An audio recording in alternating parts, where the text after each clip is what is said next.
പാലക്കാട് ജില്ലയിലെല്ലാം അതിശക്തമായ മഴയ്ക്ക് സാധ്യത എന്ന് പറഞ്ഞിട്ട് ഒരു മഴത്തുള്ളി പോലും ഒന്നും കാണാൻ കിട്ടിയിട്ടില്ല കേട്ടോ. പറഞ്ഞതിലും വിപരീതമായിട്ട് സൂര്യൻ നല്ല രീതിയിൽ ഉദിച്ചു നിൽക്കുന്നുണ്ട്. കാലാവസ്ഥ എന്ത് വേണേലും ആയിക്കോട്ടെ, മഴയോ വെയിലോ നമുക്ക് നമ്മളുടെ സ്ഥിരം പരിപാടികൾ മുടക്കാൻ വേണ്ടി പറ്റില്ലല്ലോ. അങ്ങനെ രാവിലെ തന്നെ നമ്മൾ കൂണ് കളക്ട് ചെയ്യാനായിട്ട് ഇറങ്ങിയിട്ടുണ്ടായിരുന്നു. പതിവ് പോലെ ഇന്നും നമുക്ക് കൂണ് കിട്ടിയിട്ടുണ്ട്. പക്ഷേ കഴിഞ്ഞ ദിവസത്തെ കൂണുകൾ കമ്പയർ ചെയ്ത് നോക്കുമ്പോൾ ഇന്ന് കിട്ടിയ കൂണുകൾ ഇത്തിരി വലിപ്പം കുറവായിരുന്നു. കൂണുകൾ വിരിയാനായിട്ട് നമ്മൾ കാത്തുന്നില്ല, മുട്ടോടുകൂടി തന്നെ നമ്മളത് പറിച്ചിട്ടുണ്ടായിരുന്നു. പലതരത്തിലുള്ള കൂണുകൾ ഞാൻ കഴിച്ചിട്ടുണ്ടെങ്കിലും നേച്ചറിൽ നിന്ന് ഡയറക്റ്റ് ആയിട്ട് കിട്ടുന്ന മഷ്റൂംസ് ആദ്യമായിട്ടാണ് ഞാൻ കഴിക്കുന്നത്. എല്ലാരും പറഞ്ഞത് ശരിയാണ്, ഈ കൂണുകൾക്ക് ഒരു പ്രത്യേക രുചി തന്നെയാണ് കേട്ടോ. പിന്നെ കൂണുകൾ കളക്ട് ചെയ്യുമ്പോൾ നമ്മൾ നന്നായി ശ്രദ്ധിക്കണം. പോരാത്തിന് നല്ല രീതിയിൽ ക്ലീൻ ചെയ്തെടുക്കുക തന്നെ വേണം. നമുക്ക് കിട്ടിയ കൂണുകള് നന്നായി വെള്ളത്തിലിട്ട് ചെളിയെല്ലാം കളഞ്ഞെടുക്കുക എന്നുള്ളതാണ് കേട്ടോ ആദ്യത്തെ പ്രോസസ്സ്. ഈ മഷ്റൂംസ് മുട്ടോടുകൂടി പറിക്കുകയും ബിരിയാനായിട്ട് നമ്മൾ കാത്തു നിൽക്കുകയും ചെയ്യാതിരുന്നതിന്റെ കാരണം, വൺസ് ഇത് മുളച്ചു വന്നിട്ടുണ്ടെങ്കിൽ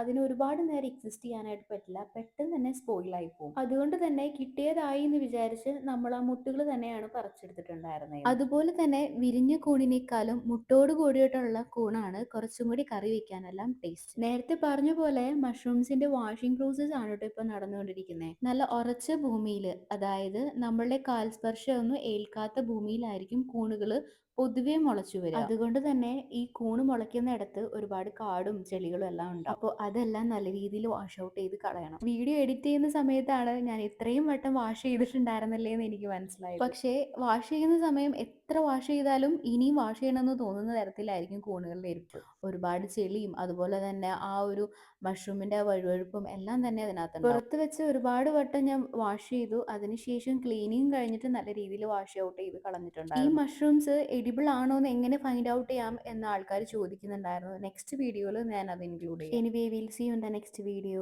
ബൈ.